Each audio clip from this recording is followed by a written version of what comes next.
Yo sahabat sektor 7 dan para manhwa lovers, jumpa lagi bersama Mimin ya guys. Hari ini Mimin akan melanjutkan alur cerita manhwa yang berjudul Limit Breaker. Sebelum kita masuk ke ceritanya, Mimin ucapkan terima kasih sudah bersedia untuk klik video ini. Dan jangan lupa dukung Mimin dengan cara subscribe, like, komen, serta share videonya ya guys. Semoga kalian semua terhibur. Jika ada yang mau berdonasi, boleh ya guys, link ada di deskripsi. Tak perlu menunggu lama lagi, langsung saja kita masuk ke videonya. Pada video kali ini diceritakan bahwa setelah si jahat terkena pukulan telak dari Wong Wang, sambil tersenyum senang, Wong Wang pun melancarkan pukulan bertubi-tubi ke arah si jahat dengan mengatakan kata untuk mengecoh gerakan pukulannya. Setelah itu si jahat pun tersungkur di atas tanah. Tak hanya itu, seakan belum puas dengan apa yang dilakukannya, Wong Wang pun sambil membunyikan kedua telapak tangannya berujar jika dirinya masih bingung mau memukul si jahat dari arah mana. Akan tetapi si jahat pun bangun dengan kesadarannya yang sudah sedikit hilang dan langsung dihadiahi pukulan lagi oleh Wong Wang hingga tersungkur ke atas tanah lagi. Sedangkan Wong Wang berujar jika inilah saat untuk dirinya melawan Kang Hui karena ingin merasakan rasa ekor dari Kang Hui. Namun dengan kondisinya yang babak belur, si jahat pun tak menyerah dan tetap berdiri dengan bermodalkan semangat juang untuk membalas dendamnya. Melihat kegigihan dari si jahat, Wong Wang pun tersenyum sembari mengejek si jahat yang telah bertindak bodoh seperti itu. Padahal jika dia tetap diam saja, dirinya akan membiarkannya tetap hidup. Lalu menambahkan jika sepertinya si jahat ingin kehilangan nyawa secara menyedihkan seperti kakeknya dahulu. Mendengar kata-kata ejekan itu, si jahat pun murka dan langsung melesat ke arah Wong Wang untuk menyerangnya. Akan tetapi usahanya pun sia-sia karena hanya dengan sekali pukul, si jahat pun akhirnya tumbang tak berdaya. Tak hanya itu, Wong Wang juga masih mengejek si jahat dengan mengatakan agar dia segera bertemu kakeknya di akhirat. Sedangkan di sisi lain terlihat Kang Hui yang memuji tindakan dari si jahat yang telah bertahan dengan baik serta mengatakan agar sisanya biar dirinya saja yang akan mengurusnya. Melihat kedatangan dari Kang Hui, Wong Wang pun tersenyum senang karena akhirnya Kang Hui datang juga dan dirinya bisa segera mendapatkan ekor Kang Hui. Akan tetapi sebelum kata-kata Wong Wang itu selesai, Kang Hui sudah berada di depannya dan langsung menyerang Wong Wang. Dikarenakan hal itu, Wong Wang pun terpental ke belakang serta tangannya terasa bergetar setelah menahan serangan dari Kang Hui. Kemudian dalam hatinya Wong Wang juga terkejut dan menduga jika Kang Hui saat ini telah mendapatkan kembali kekuatannya. Lalu sambil menggertakkan giginya karena kesal, Wong Wang memutuskan untuk mengerahkan seluruh kekuatannya juga saat ini. Bersamaan dengan hal itu, aura hitam pun muncul menyelimuti tubuh Wong Wang yang memberikan tekanan luar biasa serta mengingatkan si jahat dengan suasana yang familiar untuk dirinya. Kemudian Wong Wang pun berujar jika saat ini dirinya merasa sangat luar biasa hingga tak bisa menahan dirinya. Dan juga jika dirinya tak melakukannya saat ini, maka dirinya tak akan mau kembali ke dunia nyata. Setelah itu, Wong Wang pun terlihat memakai sebuah armor yang terlihat sangat kuat dan menyeramkan. Sedangkan si jahat yang melihat hal itu pun terlihat sangat kesal dengan amarah yang luar biasa berteriak sambil terbatuk-batuk kepada Wong Wang yang telah berani meniru penampilan seni bela diri terkuat dari keluarganya. Namun dengan santainya, Wong Wang hanya membalas dengan berujar jika ternyata si jahat saat ini masih hidup dan menyuruhnya untuk segera mati. Dan menyusul kakeknya, dasar anak sok kuat. Akan tetapi berbeda dengan apa yang Kang Hui rasakan saat ini. Dia merasa jika ternyata ada orang lain selain Kibong yang bisa membuat dirinya terkejut juga. Lalu meminta maaf kepada Jugu agar dia bisa bertahan sedikit lebih lama lagi.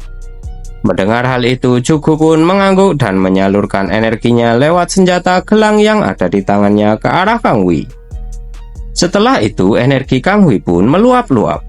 Namun Wong Wang merasa terkejut karena Kang Hui bisa mengerahkan kekuatannya, padahal yang bisa mengerahkan seluruh kekuatannya di tempat ini seharusnya hanya dirinya dan juga si jahat saja. Jadi dirinya harus menghabisi Kang Hui untuk mengetahuinya. Kang Hui pun tak menanggapi apa yang dikatakan oleh Wong Wang itu, namun dia berujar jika ternyata Wong Wang sudah sangat busuk hingga dirinya harus membuangnya. Bersamaan dengan hal itu, Kang Hui pun dengan secepat kilat melesat ke arah Wong Wang dan mereka pun saling beradu pukulan yang sangat intens. Yui pun takjub dengan kekuatan yang ditunjukkan oleh Kang Hui saat ini. Dan tak hanya Yui, Yupin juga terlihat terkejut dengan pertarungan yang ada di depannya saat ini. Namun berbeda dengan Jugu yang terlihat kelelahan karena energinya yang hampir habis dan membuat Yui serta Yupin pun menjadi khawatir. Sedangkan dalam pertarungan yang sengit itu, Kang Hui juga menyadari bahwa Jugu akan dalam bahaya jika pertarungan itu terjadi dalam waktu yang lebih lama lagi. Lalu Kang Hui pun memutuskan untuk mengajak Wong Wang segera mengakhiri pertarungan yang membosankan ini jika terus berlanjut. Mendengar ajakan itu, Wong Wang pun menyetujuinya lalu menyiapkan sebuah serangan dan langsung diarahkan kepada Kang Hui. Dengan santainya, Kang Hui pun dapat menepis serangan itu, serta langsung balas menyerang Wong Wang dengan tebasan dari kuku-kuku di tangannya hingga armor yang dikenakan oleh Wong Wang pun langsung hancur seketika. Setelah itu, Kang Hui pun mendatangi Wong Wang yang sudah tak berdaya dengan luka serius serta kehilangan satu lengannya. Lalu Kang Hui berujar jika Wong Wang tak akan bisa mendapatkan kekuatan sejati dengan kekuatan curian. Maka dari itu lebih baik bagi Wong Wang untuk mati seperti seekor serangga yang sepantasnya mati. Namun dengan arogannya Wong Wang masih berani berujar jika Kang Hui merupakan hewan buas yang saat ini sedang mencoba untuk terlihat keren. Tak peduli dengan kata-kata itu, Kang Hui pun bersiap menghabisi Wong Wang tapi dihentikan oleh si jahat. Dia melakukan itu sambil memohon kepada Kang Hui agar kesempatan untuk menghabisi nyawa Wong Wang diberikan kepada dirinya. Awalnya Kang Hui pun terkejut dan tak ingin menghiraukan permintaan itu. Namun si jahat pun tak menyerah begitu saja. Dia memohon sambil berlutut hingga kepalanya menyentuh tanah sambil menangis agar dirinya diberikan kesempatan itu untuk membalaskan dendamnya kepada Wong Wang. Kemudian menambahkan jika Kang Hui memberinya kesempatan itu, maka dirinya bersedia mempertaruhkan nyawanya untuk mereka sambil tersenyum ke depannya. Mendengar permintaan yang tulus itu, Kang Hui pun luluh dengan memberikan kesempatan itu kepada si jahat sembari berujar jika dirinya tak peduli dengan hidup si jahat. Jadi lakukan saja sesukanya. Lalu karena sudah mendapatkan izin dari Kang Hui, si jahat pun berdiri dan berjalan ke arah Wong Wang. Si jahat pun mengatakan jika ini merupakan hukuman yang setimpal untuk semua perbuatan Wong Wang. Jadi dirinya akan menghabisi nyawa Wong Wang saat ini bahkan hingga nanti di akhirat. Mendengar perkataan dari si jahat, Wong Wang pun mengumpat lalu berujar bahwa orang yang akan balas dendam kepada dirinya adalah penyihir 200 tahun. Bersamaan dengan hal itu, si jahat pun memenggal kepala Wong Wang menggunakan tombaknya. Kemudian setelah itu air mata si jahat pun pecah sembari berkata kepada kakeknya yang sudah mendahuluinya jika akhirnya dirinya berhasil balas dendam. Sedangkan di sisi lain terlihat jika Kang Hui mendatangi Jugu sembari mengucapkan rasa terima kasihnya serta permintaan maafnya karena sudah membuat Jugu kesulitan. Mendengar hal itu, Jugu pun tersenyum senang dan Kang Hui pun akhirnya kembali ke wujudnya semula serta terlihat tersenyum cerah di wajahnya. Kemudian si jahat pun mengucapkan terima kasih kepada Kang Hui dan teman-temannya karena kemarahan keluarganya bisa teratasi berkat mereka semua. Lalu si jahat pun menutup instant dungeon itu sehingga mereka semua bisa kembali ke dunia nyata saat ini. Setelah mereka keluar dari instant dungeon, terlihat bahwa Kang Hui dan yang lainnya pun sangat bahagia karena berhasil keluar dari sana. Akan tetapi kebahagiaan itu langsung hilang setelah mendengar suara pekikan monster yang ada di atas mereka. Dan ternyata tak hanya satu ekor. Ada banyak sekali monster yang ada di sana hingga membuat keadaan kota menjadi kacau. Kemudian ponsel Jugu pun berbunyi yang memperlihatkan jika saat ini negara mereka sedang dalam keadaan darurat. Dan setelah itu dia menerima panggilan dari Perdana Menteri. Panggilan itu bertujuan untuk meminta mereka semua kembali karena di situasi kode black telah diaktifkan saat ini. Kondisi kode black adalah kode yang menandakan untuk segera kembali ke negara asal dan mempersiapkan perang atau situasi darurat serupa. Kemudian Perdana Menteri menjelaskan kepada Jugu jika danger break telah terjadi di seluruh dunia termasuk dengan negara mereka. Lalu bertanya situasi di tempat Jugu saat ini apakah sama dengan di tempatnya dan juga adakah petunjuk tentang penyebabnya. Jugu pun menanggapi jika dirinya kurang tahu. Akan tetapi ada beberapa hal yang dirinya curigai. Kemudian Perdana Menteri menanyakan keberadaan dan keselamatan Kibong saat ini. Mendengar pertanyaan itu, Jugu pun hanya menghela nafas dan tersenyum hingga Perdana Menteri pun sadar jika pertanyaannya itu merupakan hal yang aneh. Lalu berpindah ke tempat Kibong saat ini, yang dengan santainya menghabisi monster-monster yang muncul hanya dengan pukulannya. Kemudian Sisu memberikan informasi jika dirinya telah menemukan di mana lokasi anggota yang lain berada. Mendengar hal itu, Kibong pun balik bertanya apakah Sisu bisa terbang juga. Sisu pun menjawab pertanyaan itu dengan berujar jika dirinya bisa terbang walaupun tak secepat Kibong. Lalu Kibong pun meminta agar Sisu menunjukkan lokasi mereka berada dan langsung dibagikan ke penglihatan Kibong oleh Sisu. Tak hanya itu, Sisu juga menginfokan jika ada makhluk dengan ranking 6-7 bintang menuju ke arah mereka. Bersamaan dengan hal itu, Kibong pun mengaktifkan skill penguatan tubuh sembari berujar bahwa dirinya akan langsung terbang dan meminta Sisu untuk pegangan yang kuat kepadanya. Setelah itu, Kibong pun terbang dengan kecepatan luar biasa bersama Sisu yang berpegangan kepadanya. Sedangkan di lokasi para anggota yang dituju oleh Kibong saat ini juga terjadi pertarungan intens melawan para monster yang bermunculan itu. Yubin pun terlihat kesal karena monster-monster itu jumlahnya terlalu banyak. Dan Kang Hui saat ini sedang bersemedi untuk mengumpulkan energi bumi sembari meminta agar teman-temannya itu mengulur waktu sebentar lagi. Namun Kang Hui menolaknya dengan alasan nyawa Jugu akan dalam bahaya jika dia melakukannya karena gelang itu adalah item yang berbahaya. Akan tetapi bersamaan dengan hal itu, Kang Hui pun merasakan energi yang familiar serta bergumam jika dia datang. Dan ternyata yang datang adalah Kibong. Terlihat Kibong mendarat dengan sempurna serta berkelas bersama dengan Sisu. Melihat kedatangan Kibong, dengan penuh semangat Kang Hui pun berlari ke arah Kibong namun mendadak berhenti karena terlihat Kibong sedang bersama dengan seorang wanita lalu menanyakan siapakah wanita itu kepadanya. Sambil menghela nafasnya, Kibong pun berujar jika dirinya akan menjelaskannya nanti. Dan setelah itu meminta Sisu untuk melindungi semua orang yang ada di tempat ini. Mendengar perintah itu, Sisu pun dengan tersenyum bahagia melaksanakan perintah itu. Akan tetapi, Kang Hui terlihat kesal dengan tingkah Sisu yang sok imut seperti itu dan bisa begitu dekat dengan Kibong. Bersamaan dengan hal itu, Sisu pun mengaktifkan pelindung sempurna untuk mencegah para monster mendekat ke arah mereka. Setelah pelindung itu aktif, terlihat bahwa Yui terkejut karena pelindung yang digunakan itu seperti sihir namun bukan sihir. Dan kekuatannya juga tak mirip dengan kemampuan dari Kang Hui. Sedangkan di sisi lain, Kibong pun tak merasa khawatir lagi karena pelindungnya sudah aktif kemudian melompat ke udara. Dengan kecepatan yang luar biasa menghabisi gerombolan monster yang mendekat ke arah mereka. Melihat kekuatan Kibong itu, si jahat pun terkejut tak bisa berkata-kata lagi karena dirinya telah menyerang orang yang memiliki kekuatan luar biasa seperti itu. Lalu setelah Kibong mendarat di atas tanah, dia pun menanyakan kenapa si jahat ada bersama dengan mereka. Menanggapi pertanyaan itu dengan bangganya, si jahat memperkenalkan dirinya yang merupakan seseorang yang telah memulihkan Provinsi Shandong dan akan bersama dengan Yui selama 100 tahun ke depan. Akan tetapi belum selesai dengan kata-katanya, Yui pun mendekap mulut si jahat lalu menjelaskan jika hubungan mereka hanya sebatas saling membantu saja. Kemudian menanyakan siapakah identitas Sisu kepada Kibong.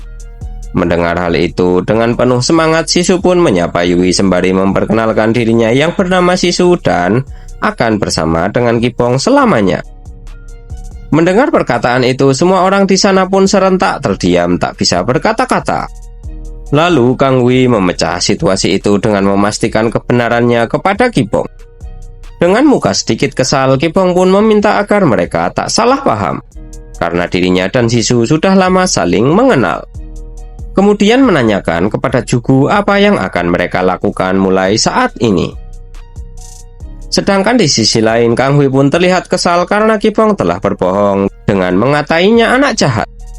Akan tetapi Kipong tak menghiraukan hal itu dan dengan muka serius langsung ke inti permasalahannya jika mereka pasti akan sulit menemukan hype jika situasi Hong Kong terus seperti ini. Jugu pun setuju dengan pendapat Kipong itu lalu menjelaskan jika dirinya telah mendapatkan telepon dari pusat sembari menunjukkan ponselnya jika saat ini sedang terjadi kode black. Jadi mereka semua diperintahkan untuk kembali ke negara asal sekarang juga. Akan tetapi keraguan pun muncul dengan situasi saat ini mustahil mereka akan bisa pulang dengan segera. Lalu Jugu pun menambahkan jika dirinya akan mencoba mencari penerbangan sebisanya.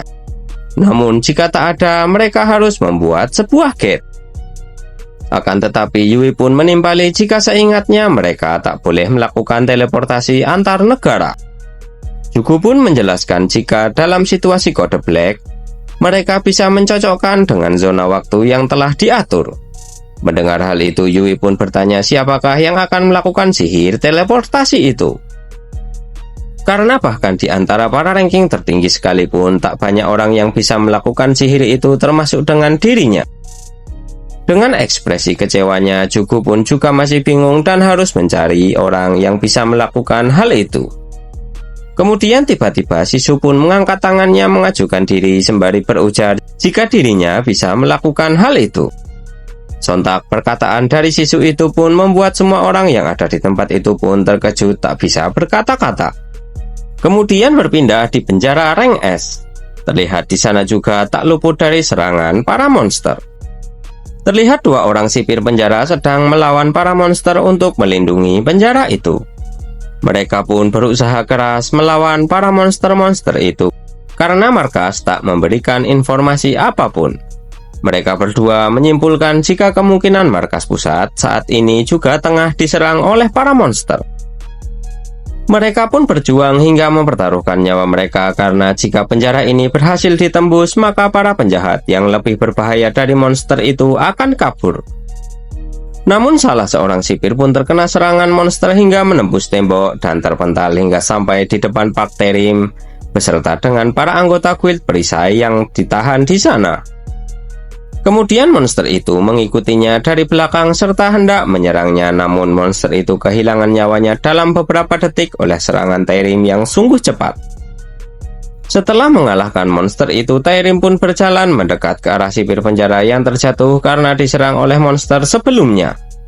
Dia merasa takut lalu mengambil pistolnya dan ditodongkan ke arah Taerim, serta menyuruhnya untuk tak mendekatinya. Namun Taerim pun tak berhenti dan mengayunkan tangannya ke arah sipir itu karena di belakangnya ada seekor monster lagi.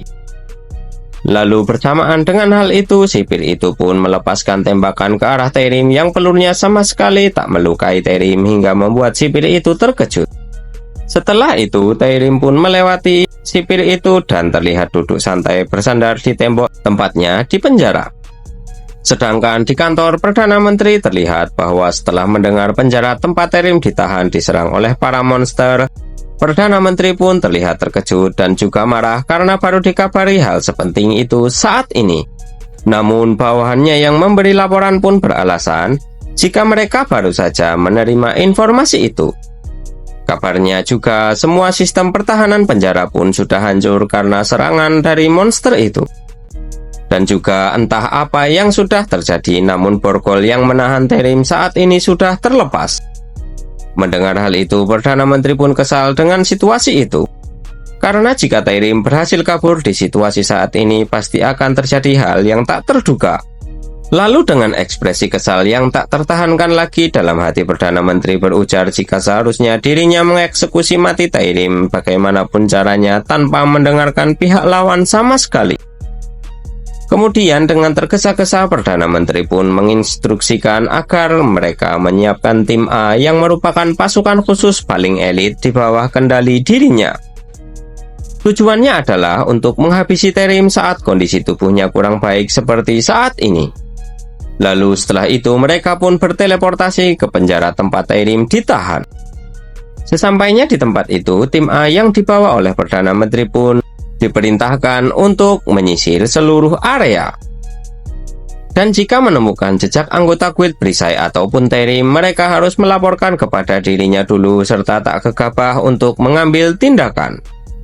Mereka pun berpencar sesuai perintah dan Perdana Menteri berjalan di antara para mayat-mayat monster sembari dalam hati bertanya-tanya, siapakah yang membuat monster-monster itu seperti ini karena mereka tak akan mungkin bisa melewati para sipir penjara. Akan tetapi tiba-tiba sipir yang sebelumnya ada di dekat Taerim pun berlari ke arah Perdana Menteri meminta agar dirinya segera diselamatkan. Perdana Menteri pun memegang kepala sipir itu lalu menanyakan apa yang telah terjadi di tempat ini kepadanya serta menanyakan di mana Taerim berada saat ini. Sipir penjara itu pun menjelaskan sambil menunjuk ke arah Taerim yang sedang menghajar seekor monster lalu kembali masuk ke dalam penjara lagi dan menginfokan jika semua ini adalah perbuatan Taerim. Melihat hal itu, Perdana Menteri pun menanyakan apa yang sedang dilakukan oleh Taerim itu saat ini. Sipir penjara itu pun menjelaskan jika dirinya juga tak tahu alasannya pasti. Tapi sedari tadi Taerim keluar masuk penjara itu hanya untuk menghabisi para monster yang mendekat ke penjara. Mendengar penjelasan itu, Perdana Menteri pun berujar jika bisa saja dia kabur dari tempat ini namun tak melakukannya sama sekali. Kemudian setelah itu Perdana Menteri pun berteriak memanggil Taerim dan mendatanginya. Lalu berpindah ke tempat Kibong berada saat ini. Terlihat jika Sisu dengan semangat mengatakan jika dirinya tahu tentang teleportasi dan juga bisa melakukannya dengan baik. Mendengar hal itu, Yui pun meyakinkan apakah Sisu benar bisa melakukan sihir itu. Soalnya teleportasi antar benua adalah sihir yang sangat sulit. Jadi apakah benar Sisu bisa melakukannya sendirian? Menjawab pertanyaan Yui itu, Sisu pun mengatakan jika dirinya bisa melakukannya sebanyak mungkin selama dirinya diberitahu waktu di mana bisa melakukan teleportasi. Menanggapi hal itu, Jugu pun berujar jika kebetulan saat ini merupakan waktu di mana mereka perlu melakukan teleportasi. Setelah mendengar hal itu, Sisu pun mengaktifkan sihir teleportasinya. Lalu di sela-sela waktu itu, Jugu pun menanyakan bagaimana hasil dari pencarian yang Kibong lakukan saat ini dan apakah Kibong sudah menemukan dia. Menanggapi hal itu, Kibong pun berasumsi jika situasi ini pasti disebabkan olehnya juga. Jadi situasi ini akan berakhir jika dia berhasil tertangkap. Mendengar hal itu, Jugu pun merasa dilema jika Kibong mengetahui Korea sedang diserang, maka dia pasti akan memilih kembali ke Korea. Bersamaan dengan hal itu, portal teleportasi pun terbuka. Sedangkan Kibong dalam hati berujar jika akan lebih baik Sisu mengirim anak-anak lain ke Korea dan dirinya akan tinggal di sini bersama dengan Sisu untuk memburunya karena sudah jauh-jauh datang ke tempat ini. Akan tetapi setelah portal terbuka dan pemandangan monster-monster tersaji di balik portal itu pun membuat Kibong terkejut dengan situasi di Korea saat ini. Lalu Kibong pun teringat dengan ibunya yang saat ini sedang dirawat di rumah sakit dan sangat mengkhawatirkannya. Melihat hal itu, Jugu pun berniat menghibur Kibong dengan memintanya untuk mendengarkan apa yang akan dirinya katakan. Dirinya menginfokan bahwa saat ini pemerintah sudah menjaga ibu Kibong dengan baik dan harus menilai situasi saat ini dengan kepala dingin. Akan tetapi hal itu tak mempengaruhi Kibong sama sekali karena dirinya sudah dikuasai oleh emosi yang luar biasa sembari berujar jika secara tak langsung Jugu menyuruhnya untuk melakukan kesalahan yang sama yang pernah dirinya lakukan dahulu. Sembari mengeluarkan aura yang mengerikan hingga membuat Jugu pun tak berdaya, Kibong pun dengan amarah yang luar biasa menyuruh Jugu untuk diam. Bagaimanakah kelanjutan ceritanya? Kita lanjutkan di video berikutnya ya guys. Terima kasih sudah menonton. Jumpa lagi dan bye-bye.